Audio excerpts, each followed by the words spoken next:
लड़की कहाँ है?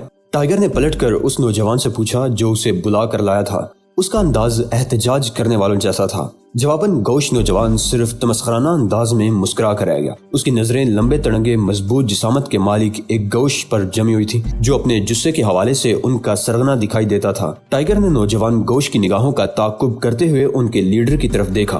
तो तुम लड़की से मिलना चाहते हो? वो घुराया। टाइगर ने नफी में सर हिला दिया। मैं नहीं, बल्कि लड़की मुझसे मिलना चाहती है। गौश लीडर ने उसे नजरों में तोला। इससे कौन निपटेगा? वो पलटकर अपने साथियों से बोला, क्या तुम मेरा नीलाम कर रहे हो? टाइगर ने लहजे में मासूमियत पैदा करते हुए कहा। बको मत। लीडर घुराया और फिर अपने साथियों से बोला, कौन निपटेगा इसे? मैं। बैक वक्त 3 आवाजें कमरे की फजा में गूंजी। नहीं, सिर्फ एक आदमी। फिर उसने खुद ही एक आदमी का इंतखाब कर लिया। कार्लो, तुम आगे बढ़ो। उसने एक दराज कामत को इशारा किया। कार्लो नामी नौजवान का चेहरा मुसरत से खिल उठा। उसके मुस्कुराने का अंदाज ऐसा था जैसे उसकी दिली मुराद बराई हो। वो दराज कद और कसरती जिस्म का मालिक था। उसके खड़े होने के अंदाज में खुद एतमादी और आंखों से बेरहमी और सफ़ाकी झलक रही थी। वो छोटे छोटे कदम उठाता हुआ कमरे के वस्त में टाइगर के मुकाबिल आ खड़ा हो गया। उसका एक हाथ जेब में था। जब वो हाथ बाहर आया तो उसमें स्याह दस्ते वाला एक चाकू दबा हुआ था। कमरे में अब मुकम्मल खामोशी छाई हुई थी। सिर्फ गौश नौजवानों की तेज तेज सांसें ही इस खामोशी में हलचल मचा रही थी। वो सब दीवार से लगे मुकाबले के मुंतजिर थे। उन सब की हमदर्दियां कार्लो के साथ थी। उन्हें यकीन था कि कार्लो अपने मुकाबिल को जल्द ही हलाक कर देगा। कार्लो ने स्याह दस्ते के किनारे पर लगा हुआ एक बटन दबा दिया। चाकू का ब्लेड खटाक की आवाज के साथ बाहर आ गया। ब्लेड रोशनी में चमक रहा था। जैफे, उसने टाइगर की आंखों में झांकते हुए किसी को मुखातिब किया। उसका चाकू वाला हाथ दाएं बाएं मुसलसल हिल रहा था। उसके चाकू पकड़ने का अंदाज पेशावराना था। जैफे, वो फिर बोला, टुकड़े कैसे चाहिए, छोटे या बड़े? कमरे की फजा गौश नौजवानों के कहकों से गूंजने लगी। बस इतने बड़े हो कि तिक्के बन सके, किसी ने शोख लहजे में कहा और कह दोबारा फजा में इर्तियाश पैदा करने लगे। 1 मिनट दोस्तों, टाइगर ने पुरस्कून आवाज में कहा। उसकी नजरें चाकू वाले हाथ पर जमी हुई थी। टाइगर ने ब्लेड का बगौर जायजा लिया जो जहर में भरा हुआ था। मैं खाली हाथ हूँ, जबकि मैंने सुना था कि तुम लोग बराबर की लड़ाई में यकीन रखते हो। ये तो कोई इंसाफ नहीं कि एक मुसल्ला है और दूसरा तन्हा। टाइगर के लहजे में शोखी के अलावा और कुछ भी नहीं था। ठीक है, जैफे नमी लीडर ने कहा। जॉन, अपना चाकू दो। बमुश्किल 16 साल लड़के ने आगे बढ़कर अपना चाकू उसके हवाले कर दिया। जैफे ने चाकू खोलकर उसका फल देखा और फिर उसे दरवाजे में इस तरह फंसा कर झटका दिया कि फल आधे से ज्यादा टूटकर वहीं गिर गया और सिर्फ हैंडल हाथ में रहा। वो मुस्कुराता हुआ टाइगर की तरफ पलटा। ये लो, ये रहा तुम्हारा चाकू। उसने नाकारा चाकू उसकी तरफ उछाल कर कहा। टाइगर ने उसे गिरने से कबल ही थाम लिया। इसी से काम चल जाएगा। टाइगर ने टूटे हुए फल वाले चाकू का मुआयना करते हुए कहा। कार्लो, इसे काट डालो। जैफे ने हुक्म दिया। कार्लो किसी चीते की तरह टाइगर पर झपटा, लेकिन टाइगर अपनी जगह साकत खड़ा रहा। अब कार्लो टाइगर से महज 3 फुट दूर खौफनाक अंदाज में चाकू लहरा रहा था। उसका अंदाज था, मगर इस मर्तबा उसने टाइगर को अपने अकब में पाया। दूसरे लोगों को भी ये एहसास नहीं हो सका था कि टाइगर किस तरह उसके अकब में पहुंचा है। वो तो फटी फटी आंखों से सिर्फ ये देख रहे थे कि कार्लो के रुखसार की हड्डी पर टाइगर का हाथ है, और फिर वो हड्डी चटकने की आवाज सुनकर चौंक पड़े थे। सबक नंबर 2। कमरे में टाइगर की आवाज गूंजी। अपने हदफ से आंखें कभी मत हटाओ। कार्लो पर अब जुनूनी कैफियत तारी थी, लेकिन इस जुनून में खौफ का उनसर शामिल न था। उसने रुखसार की हड्डी टूटने की तकलीफ बड़ी बहादुरी से बर्दाश्त कर ली थी। वो खौफनाक अंदाज में दाड़ा। उसने चाकू सर से बुलंद किया और तीसरी मर्तबा टाइगर की तरफ झपटा। इस बार भी टाइगर खड़ा रहा, ताहम कार्लो के करीब आते ही वो उछला। उसका दायां हाथ बुलंद हुआ जिसमें चाकू का दस्ता अब भी दबा हुआ था, और फिर वो मुट्ठी कार्लो की खोपड़ी पर पड़ी। चाकू का दस्ता खोपड़ी को तोड़ता हुआ बेजे में घुस गया। इस बार कार्लो की आंखें फैल गईं। वो डगमगाया और गिरने से कबल ही उसकी रूह पिंजराए बदन से परवाज कर गई। सबक नंबर 3। टाइगर ने आम से लहजे में कहा। मेरे इर्द गिर्द रक्स करना मना है। मैं आतिशे चनार हूँ, जो करीब आएगा जल जाएगा। ये कहने के बाद वो बड़े वकार से फ्रंट डोर की तरफ बढ़ने लगा। गौश घबरा कर उसे रास्ता देने लगे। जैफे दरवाजे पर ही खड़ा हुआ था। टाइगर ने उसकी गर्दन पकड़ी और उसे साथ ही खींचता हुआ बाहर ले गया। सड़क पर पहुंचने से पहले ही जेफे उसे सब कुछ बताने पर रजामंद हो गया था। उसके नजदीक जेनी इंतहाई बेवकूफ लड़की थी। उसने कल अक़वाम मुत्तहिदा के सामने मुजाहरा करने के इव्ज़ $2000 देने की पेशकश की थी, लेकिन इस मुजाहरे में तशद्दुद नहीं होना था। जेफे ने कहा, और अगर आप ये नहीं चाहते कि हम वहाँ नजर आएं तो हम ऐसा ही करेंगे। हमारे लिए समाजी नज़्म व नस्क रकम से ज्यादा अहमियत रखता है। वहाँ जरूर आना।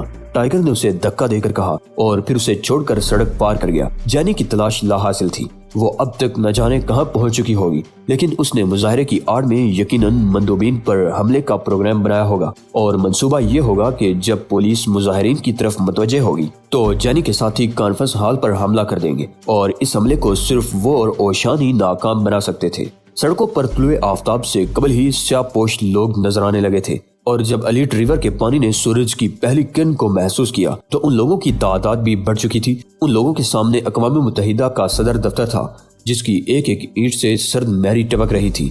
ताहम जल्द ही सूरज ने उस इमारत को भी अपनी लपेट में ले लिया और इमारत मान ही बेदार हो गई। मुजाहिरीन नौजवान थे, उनमें पोर्टोरिकन बाशिंदों की अक्सरियत थी, जबकि बाज बेरोजगार स्याफाम भी मौजूद थे। ताहम स्याफामों से कहीं ज्यादा तादाद सफेद फामों की थी। उनके हाथों में प्ले कार्ड और बैनर थे। आजादी को गैर कानूनी करार मत दो, हम आजादी के लिए लड़ते रहेंगे। टाइगर ने एक और बैनर देखा जिस पर लिखा हुआ था, फाशिज्म से लड़ने के लिए मुत्तहिद हो जाओ।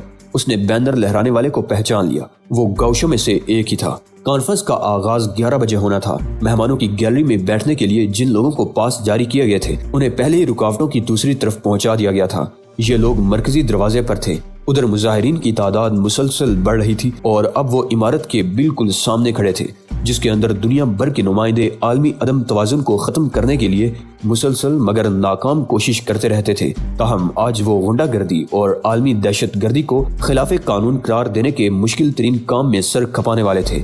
मुजाहिरीन के नारे अब बुलंद होने लगे, अवामी जंग कभी खत्म नहीं होगी। ये लोग काफी मुनज़्ज़म है शहजाद, ओशान ने मुस्कुराते हुए कहा।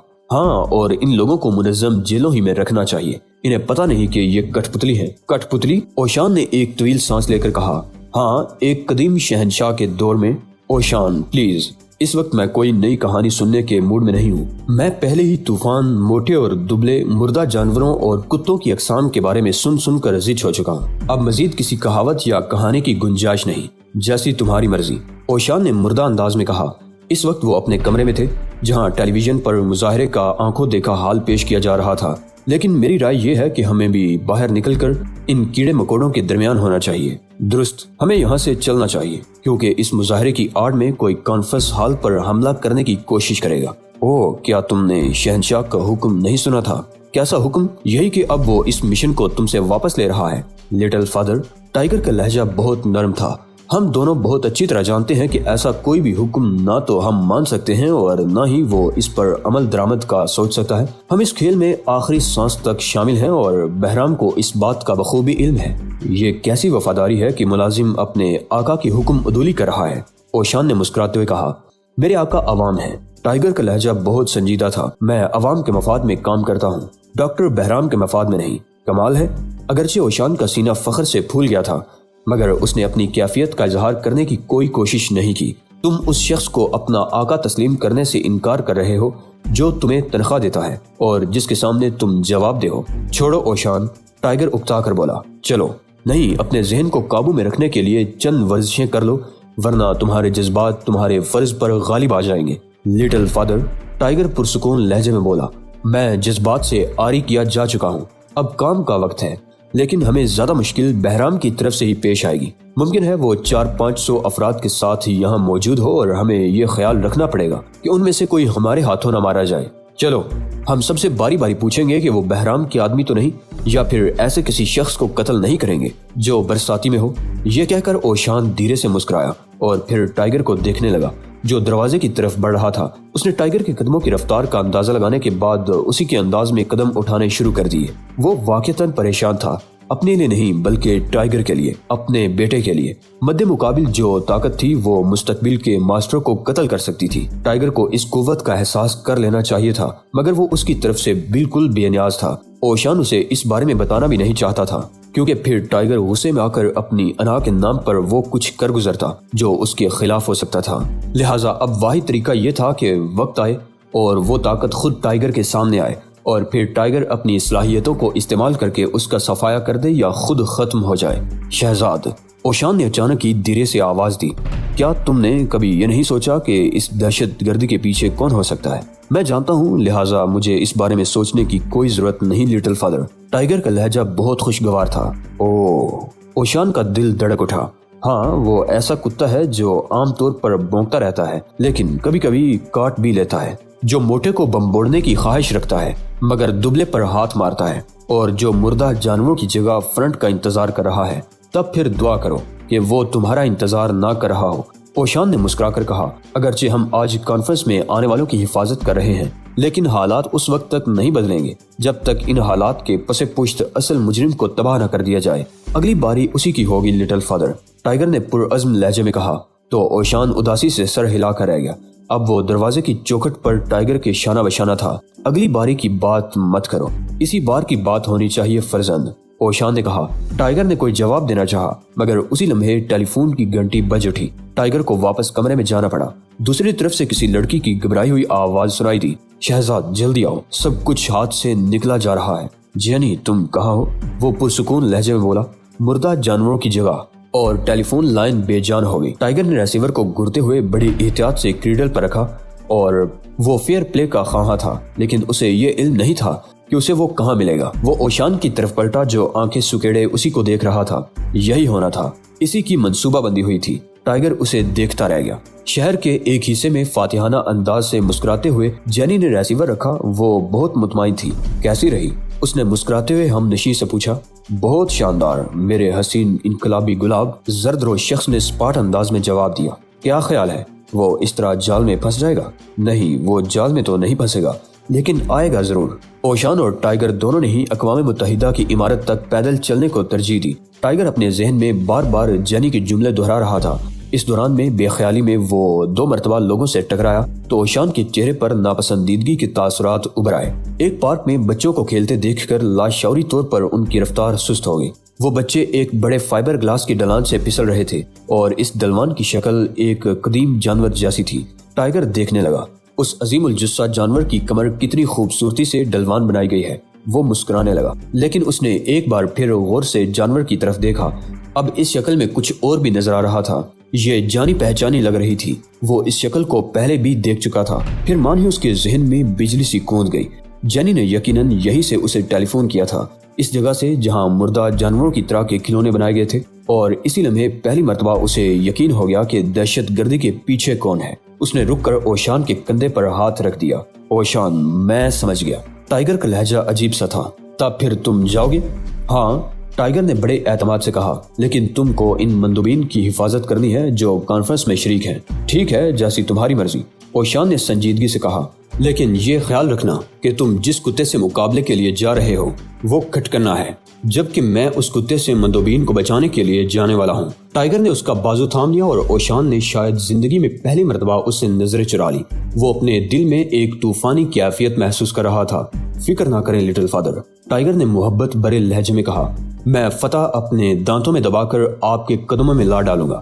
ہاں، اوشان نے بھرپور اعتماد کے ساتھ کہا، اور پھر اس میں ٹائگر کی طرف دیکھنے کی ہمت اود کر آئی۔ وہ اس کی آنکھوں میں دیکھتا ہوا بولا، جب آخری مرتبہ تم دونوں کا آمنا سامنا ہوا تھا تو میں نے تم سے کہا تھا کہ وہ مہارت کے معاملے میں تم سے 5 سال آگے ہے، لیکن میں نے غلط کہا تھا۔ تم دونوں کی ٹکر برابر کی ہے، زیادہ فرق نہیں، صرف برابر۔ ٹائگر نے مسکرا کر پوچھا، برابر، یہی لفظ زیادہ مناسب ہے۔ ویسے وہ خوفزدہ ہے اس حقیقت سے کہ تم زیادہ مہارت حاصل کر چکے ہو۔ ٹائگر پلٹا اور لمبے لمبے ڈگ بھرتا ہوا علل صبا کے اس ہجوم میں گم ہو گیا جو سڑکوں پر تیزی سے چلتا ہوا نظر آ رہا تھا۔ اس کو بر وقت دفتر پہنچنے کی فکر تھی۔ اوشان اسے دیر تک دیکھتا رہا اور پھر اس نے دل میں اس کی کامیابی کے لیے دعا کی۔ یہ دعا دل کی اتھاہ گہرائیوں سے کی گئی تھی۔ وہ جانتا تھا کہ ابھی ٹائگر کو مزید بہت کچھ سیکھنے کی ضرورت ہے، اور اسے پچھتاوا تھا کہ وہ یہ باتیں اسے اب تک کیوں نہیں سکھا سکا۔ کارنر پر پہنچ کر ٹائگر ایک لمحے کے لیے رکا۔ اسی لمحے ایک ٹیکسی کی رفتار سست ہوئی تو اس نے بغیر سوچے سمجھے اس کے دروازے پر ہاتھ ڈال دیا۔ جو ہی دروازہ کھلا، غڑپ سے اکوی نشست پر بیٹھ گیا، اور پھر اس نے خود کو سرخ بالوں والی ایک حسینہ کی گود میں پایا۔ ارے رے رے، یہ کون ہے؟ جنگلی، اس خوبصورت لڑکی نے بے اختیار انداز میں کہا۔ وہ خوفزدہ حالت میں اور زیادہ حسین لگ رہی تھی، مگر اس وقت ٹائیگر کے پاس حسن کی تعریف کرنے کے لیے زیادہ وقت اور الفاظ نہیں تھے۔ اس نے جھک کر دوسری طرف کا دروازہ کھولا۔ ٹیکسی کی رفتار اب اور کم ہو گئی تھی، لہٰذا حسینہ کو ٹیکسی سے دھکا دینے میں اس نے کوئی تعامل نہیں کیا۔ ٹیکسی ڈرائیور کی بھی غصے سے بری حالت تھی۔ میوزیم آف نیچرل چلو، ذرا جلدی، ٹائیگر نے اسپاٹ لہجے میں کہا، لیکن اس لہجے میں ڈرائیور کے لیے جتنی دھمکیاں پوشیدہ تھی وہ ڈرائیور پل بھر میں سمجھ گیا اور ٹیکسی تیزی سے سڑکوں پر پھسلنے لگی۔ ڈرائیور روزنبرگ نے عقبی سیٹ پر موجود نوجوان کی آنکھوں میں قاتلانہ چمک دیکھ لی تھی۔ ٹائیگر پشت گاہ سے ٹیک لگائے میوزیم کے بارے میں سوچ رہا تھا۔ اس نے ایک مرتبہ پہلے بھی یہ میوزیم دیکھا تھا۔ اس میں کئی منزلیں تھیں اور احاطے میں چوکور عمارتوں کا ایک بلاک تھا۔ ایک خاص کمرے میں قدیم جانوروں کے خنود شدہ جسم محفوظ تھے۔ ان میں اس جانور کا جسم بھی شامل تھا جس کا نمونہ اس نے پارک میں دیکھا تھا۔ گزشتہ روز اس سے باتیں کرتے ہوئے جینی نے اسے اسی جانور کے نام سے پکارا تھا۔ غالباً اس نے ٹائیگر کو اشارہ دیا تھا، لیکن وہ اسے سمجھنے سے قاصر رہا تھا، اور شاید جینی نے آج فون پر یہی بتانے کی کوشش کی تھی کہ وہ کہاں ہے۔ ٹائیگر نے سوچا، وہ سوچنے لگا کہ وہاں نوگان موجود ہوگا تو اسے دیکھ کر حیرت زدہ رہ جائے گا۔ اوشان کی چھٹی اس بار بار کہہ رہی تھی کہ کوئی گڑبڑ ضرور ہے۔ اس کے قدم بہت تیزی سے اٹھ رہے تھے، لیکن بظاہر ایسا لگ رہا تھا کہ وہ مٹر گشت کر رہا ہو۔ وہ اقوام متحدہ کی عمارت کے سامنے موجود ہجوم کے درمیان اپنا راستہ بناتا چلا جا رہا تھا۔ ایک بات اسے بری طرح کھٹک رہی تھی کہ مندوبین پر ممکنہ حملے کا بہت سے لوگوں کو علم ہو چکا تھا۔ ڈاکٹر کو علم تھا، امریکی حکومت کے نصف سے زیادہ افسروں کو یہ بات معلوم تھی۔ ٹائیگر باخبر تھا، اوشان جانتا تھا، اور وہ لڑکی جینی بھی بخوبی واقف تھی، اور فی الحقیقت ایسے حملوں کی اس طرح پیشگی اطلاع کبھی نہیں ملتی۔ اوشان زیر لب بڑبڑانے لگا۔ ایوان سناجو سے تعلق رکھنے والا ایسے حملے اچانک بے رحمی اور حیرت انگیز پھرتی سے کرتا ہے۔ اوشان کو یہ معلوم تھا اور اسے محسوس ہو رہا تھا کہ کوئی جان بوجھ کر اس ضابطے کی خلاف ورزی کر چکا ہے۔ سوال یہ تھا کہ اگر اصل مقصد مندوبین کو قتل کرنا ہے تو پھر مندوبین کو اتنے کڑے حفاظتی پہرے میں جمع ہونے کی مہلت کیوں دی گئی؟ ہزاروں پولیس والوں کی موجودگی میں حملے کی کامیابی کا کیا امکان ہے؟ مندوبین کو ان کے ہوٹلوں، گھروں یا طیاروں میں قتل کیا جا سکتا تھا۔ شاید میں کوئی غلطی کر رہا ہوں۔